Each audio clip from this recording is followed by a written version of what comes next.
नमस्कार दोस्तों, आपके अपने चैनल हमारे संस्कार में आपका बहुत बहुत स्वागत है। आज हम आपके लिए लेकर आए हैं सावन मास कथा अध्याय 14। लेकिन उससे पहले अगर आप हमारे चैनल पर नए हैं और अभी तक आपने चैनल को सब्सक्राइब नहीं किया है तो आप सभी से हाथ जोड़कर निवेदन है कि हमारे चैनल को सब्सक्राइब करें, वीडियो को लाइक करें, ज़्यादा से ज़्यादा शेयर करें ताकि इन कथाओं के श्रवण का लाभ और लोगों को भी मिल सके। बेल आइकन को दबाना ना भूलें ताकि हमारे आगे आने वाली वीडियो की जानकारी आपको नोटिफिकेशन के जरिए मिल जाया करे। आशुतोष, इस मोहमयी निद्रा से मुझे जगा देना, विषय वेदना से विषयों को मायाधीश छुड़ा देना, रूप सुधा की एक बूंद से जीवन मुक्त बना देना, दिव्य ज्ञान भंडार युगल चरणों में लगन लगा देना, एक बार इस मन मंदिर में कीजे पद संचार हरे, पार्वती पति हर हर शंभो पाहि पाहि दातार हरे। ओम नमः शिवाय, हर हर महादेव, बम बम भोले। जैसा कि आप जानते हैं, सावन महात्म्य की कथा के साथ हम एक कथा और आपको सुनाते हैं। आप सभी से अनुरोध है कि इन दोनों कथाओं को पूरा सुना कीजिएगा, जिससे आपको सुनने में भी आनंद आए और इनका लाभ भी प्राप्त हो सके। तो चलिए अब शुरू करते हैं अपने सावन महात्म्य के आगे का वृतांत। भगवान शिव देवी पार्वती से कहते हैं कि हे पार्वती, योगेश्वरी से पूर्व दिशा में आदि नारायण भगवान विष्णु विराजमान हैं। यह पादुका पर खड़े हैं और सब दैत्यों का नाश करने वाले हैं। पहले सतयुग में मेघवाहन नाम से प्रसिद्ध एक दैत्य हुआ था। उसे ब्रह्मा जी ने वरदान दिया था कि जब भगवान विष्णु युद्ध भूमि में तुम्हें पादुका से मारेंगे तभी तुम्हारी मृत्यु होगी, वरना नहीं होगी। इस प्रकार का वर पाकर वह दैत्य देवता, असुर और मनुष्यों सहित समस्त भूमंडल को संताप अर्थात दुख देने लगा। कोटि युगों तक सबको नाना प्रकार के दुख देकर वह दक्षिण समुद्र के तट पर आ गया और वहां ऋषियों के आश्रमों का विध्वंस करने लगा। तब ऋषियों ने उसे अजेय समझकर भगवान गरुड़ध्वज का स्तवन किया। ऋषि बोले, परम कल्याणमयी आपको नमस्कार है। आप कल्याण स्वरूप आत्मयोगी को नमस्कार है। आप जनार्दन, श्रीधर और सृष्टि करता हैं। हे देव, आपको नमस्कार है। कमल केसर के समान स्वर्णमय मुकुट धारण करने वाले केशव को नमस्कार है। आप अत्यंत सूक्ष्म तथा अतिशय महान शरीर वाले हैं। आपको बारंबार नमस्कार है। आपकी नाभि से कमल प्रकट हुआ है। आपको नमस्कार है। आप ही श्री हरि तथा हरिवेदा हैं। आपको नमस्कार है। आप ही संपूर्ण जगत के कारण भूत हिरण्यगर्भ हैं। आपको नमस्कार है। आप अपनी महिमा से कभी नाचित होने वाले तथा सर्वोच्च पद में स्थित हैं। आपको बारंबार नमस्कार है। संसार के भवसागर से पार उतारने वाले हे प्रभु, आप ज्ञाननों का प्रदान करने वाले हैं। आपको नमस्कार है। आपकी बुद्धि कभी कुंठित नहीं होती। आप धाता हैं और संसार सृष्टि पालन और संहार करने वाले हैं। आपको नमस्कार है। आपका वासुदेव नाम सभी पातकों का नाश करने वाला है। इस सत्य के प्रभाव से यह मेघवाहन दैत्य नष्ट हो जाए। भगवान विष्णु के भक्तों में पाप नहीं ठहरता। भगवान विष्णु स्मरण करते ही सभी पापों का नाश कर देते हैं। यह सत्य है, तो यह पापात्मा मेघवाहन दैत्य नष्ट हो जाए। परमेश्वर के जगदाधार वासुदेव नाम का भक्ति पूर्वक स्मरण करने से सबका कल्याण हो और समस्त संसार के सभी दोष भी नष्ट हो जाएं। ऋषियों के इस प्रकार स्तुति करने पर आदि नारायण भगवान श्री हरि ने पादुका पर आरूढ़ होकर उन सबको दर्शन दिया और कहा, आप लोगों के मन में कौन सा कार्य उपस्थित हुआ है, बताइए तो मैं उसे अवश्य ही पूर्ण करूंगा। आपके द्वारा की हुई इस स्तुति से मैं बहुत संतुष्ट हूँ। तब ऋषि कहने लगे, देव, आप सब कुछ जानते हैं, आपसे कुछ भी छुपा नहीं है। इस महाबली दैत्य मेघवाहन का संहार कर दीजिए, जिससे सारा विश्व निर्भय हो सके। उनके इस प्रकार कहने पर भगवान विष्णु ने उस दैत्य को युद्ध के लिए ललकारा और अपनी पादुका से उसकी छाती पर प्रहार कर दिया। उसकी चोट खाकर दैत्य के प्राण पखेरु उड़ गए और वह समुद्र में गिर पड़ा। उस श्रेष्ठ दैत्य का वध करके भगवान विष्णु उसी स्थान पर स्थित हो गए। आज भी वे वही पादुका के आसन पर खड़े हैं जो श्रेष्ठ मनुष्य एकादशी तिथि को भक्ति पूर्वक उनकी पूजा करता है, वह अश्वमेध यज्ञ का फल पाकर स्वर्ग में आनंदित होता है।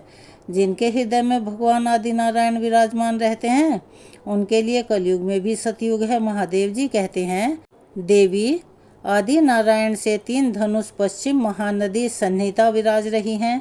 जब जरासंध के आक्रमण के भय से बाल वृद्ध वणिक जन तथा अपने परिवारजनों सहित सभी यादवों को साथ लेकर भगवान श्री कृष्ण मथुरा को सूनी करके चले गए थे, तब प्रभास अक्षेत्र में ही आए थे।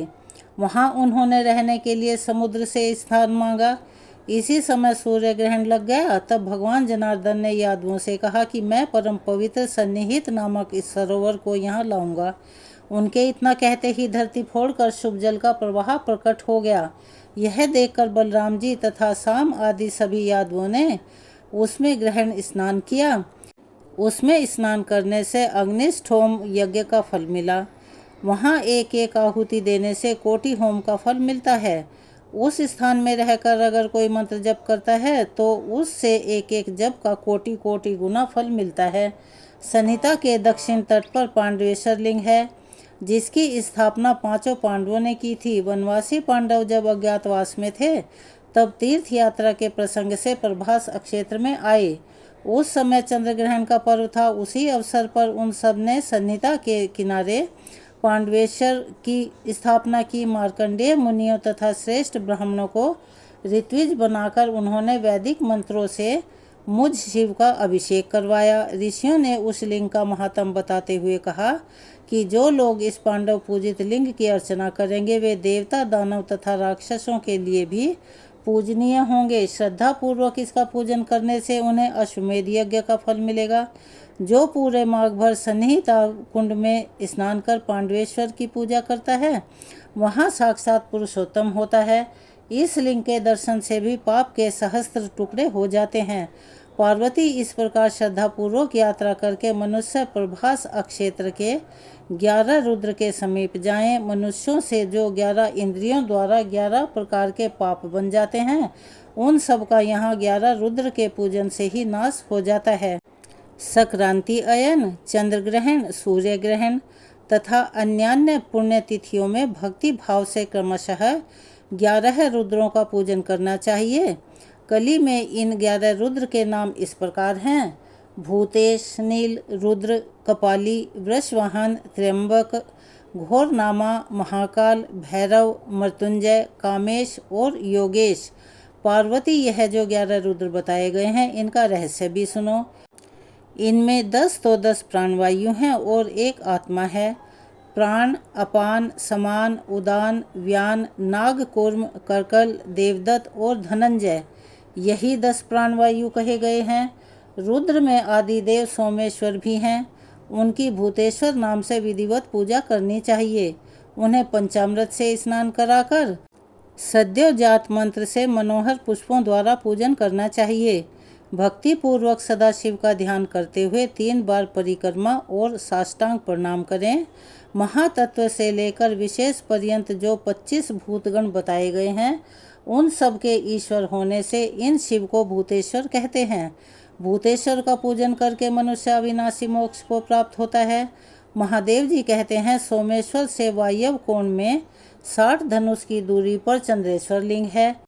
वह दिव्यलिंग सभी गतकों का नाश करने वाला है।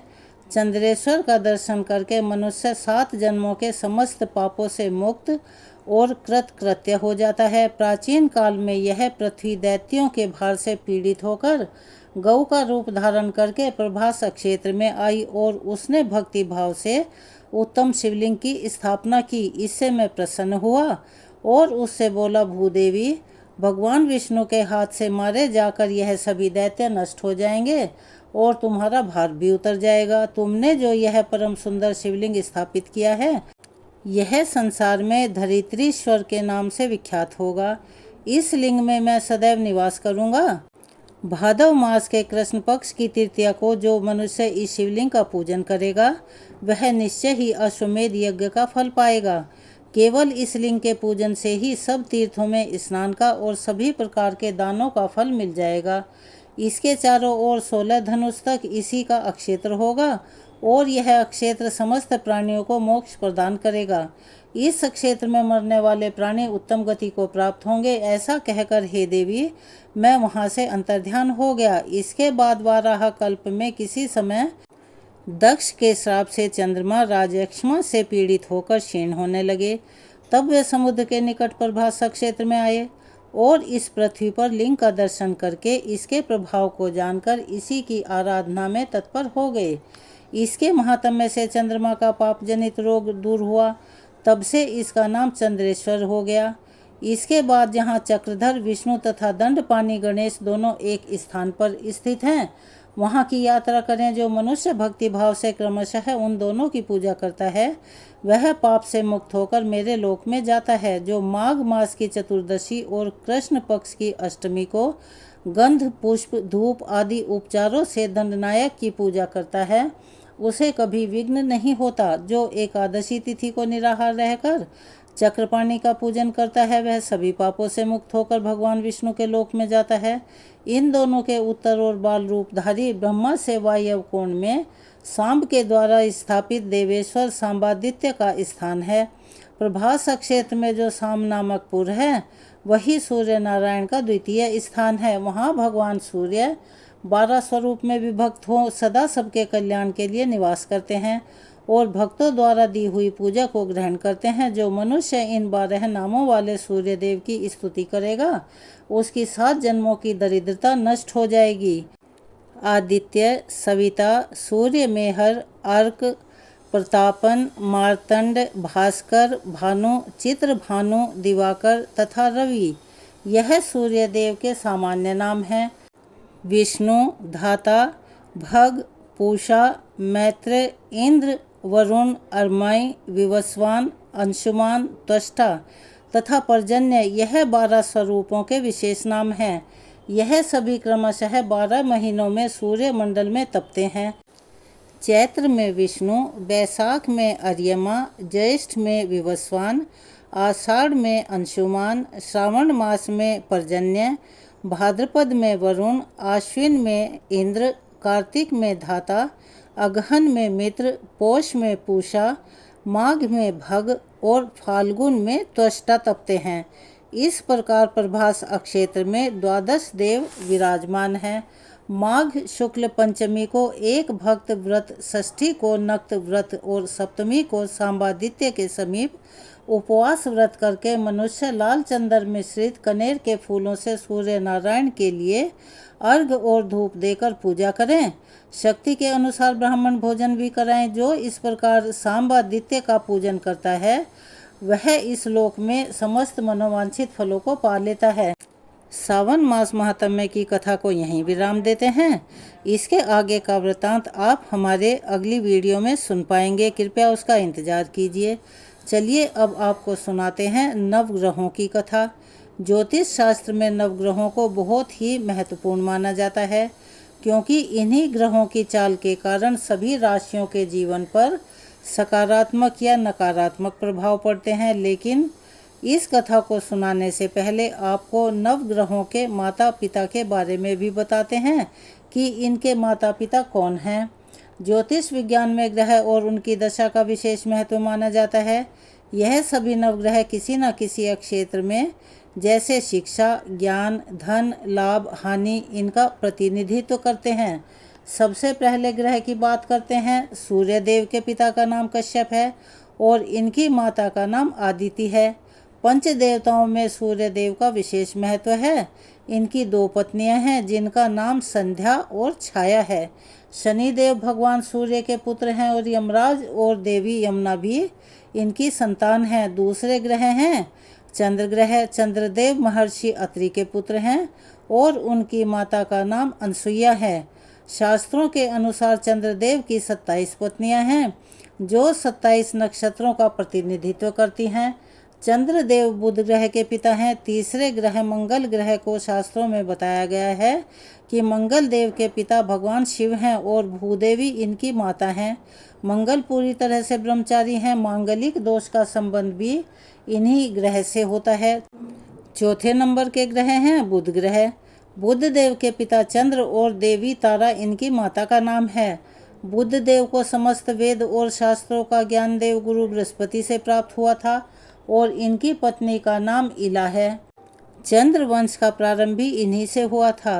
अब 5वें ग्रह हैं बृहस्पति देव गुरु। बृहस्पति के पिता महर्षि अंगिरा हैं और स्वरूपा इनकी माता का नाम है और इनकी पत्नी का नाम है तारा।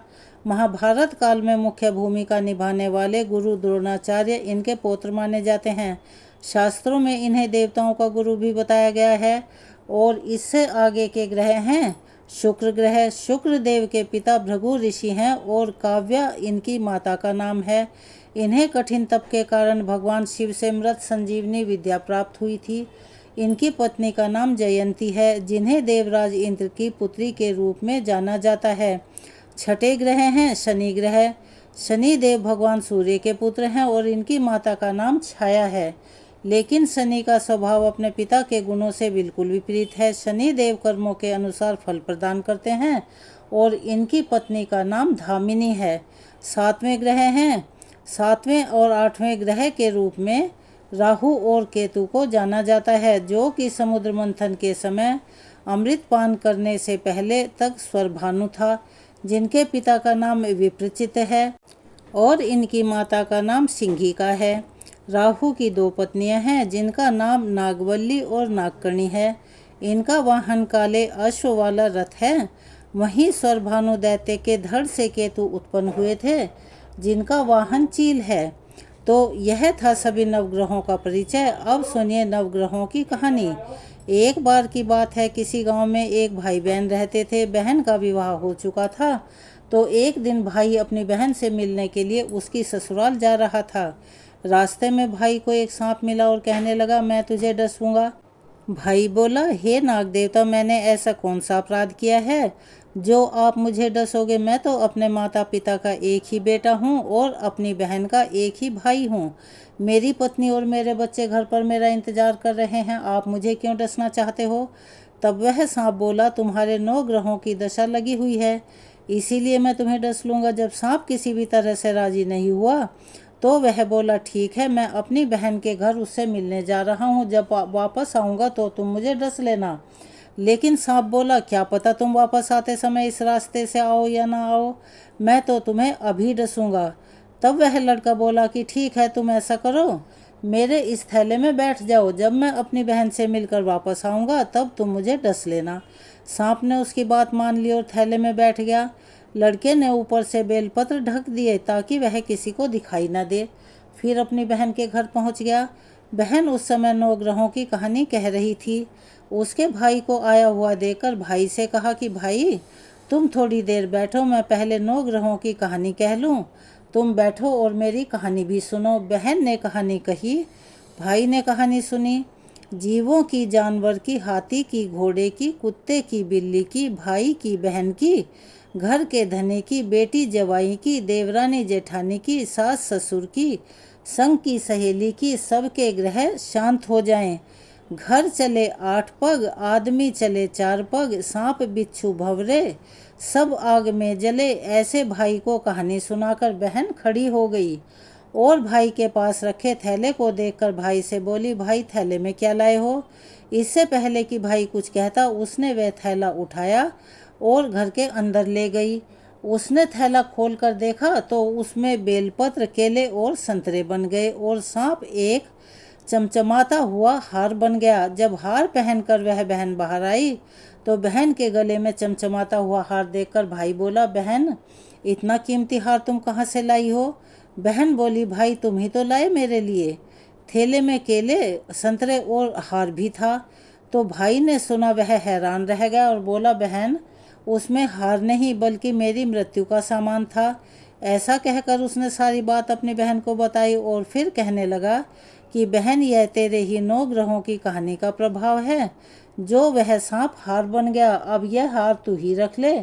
कुछ दिनों के बाद बहन के घर रहने के बाद जब भाई वापस चलने लगा तो बहन बोली, भाई तुम्हारे 9 ग्रहों की दशा लगी है, तुम घर जाकर भाभी से कहना कि वह 9 ग्रहों की कहानी कहे। ऐसा कहकर उसने अपने भाई को विदा किया। भाई जब अपने घर पहुंचा और जाकर अपनी पत्नी से बोला कि सुनो, हमारे नवग्रहों की दशा लगी हुई है, हम नवग्रह की कहानी रोज कहा करेंगे, मैं कहूँगा और तुम सुनना, तुम कहोगी तो मैं सुनूंगा। फिर बोला, जाओ 1 लोटा जल भर कर ले आओ, साथ में चावल और चीनी के दाने भी लेकर आओ। उसकी पत्नी सारी सामग्री ले आई। कहानी कही जीव की, जानवर की, हाथे की, घोड़े की, कुत्ते की, बिल्ली की, देवरानी जेठानी की, सास ससुर की, घर के धनी की, बेटी जवाई की, भाई बहन की, सबके 9 ग्रह शांत हो जाएं। घर चले 8 पग, आदमी चले 4 पग, सांप बिच्छू भंवरे सब आग में जल जाइयो। सभी 9 ग्रहों को नमस्कार है। जैसे 9 ग्रहों की दशा भाई की उतरी, वैसे ही इस कहानी को कहने वाले, सुनने वाले और हुंकारा भरने वाले और सबको सुनाने वाले सबकी उतरे। सब पर 9 ग्रहों की कृपा बनी रहे। तो यह थी आपके लिए 9 ग्रहों की कहानी। आपको कैसी लगी अपनी राय कमेंट्स बॉक्स में अवश्य ही बताएं। और अगर आप हमारे चैनल पर नए हैं, अभी तक चैनल को सब्सक्राइब नहीं किया है, तो प्लीज़ हमारे चैनल को सब्सक्राइब कर लें। वीडियो को लाइक करें, ज़्यादा से ज़्यादा शेयर करें ताकि इन कथाओं के श्रवण का लाभ और लोगों को भी मिल सके। बेल आइकन को दबाना ना भूलें ताकि हमारी आगे आने वाली वीडियो की जानकारी आपको नोटिफिकेशन के जरिए मिल जाया करे। अपना सहयोग और प्यार हमें ऐसे ही प्रदान करते रहें। कमेंट्स बॉक्स में ओम नमः शिवाय, हर हर महादेव, बम बम भोले लिखना ना भूलें। धन्यवाद।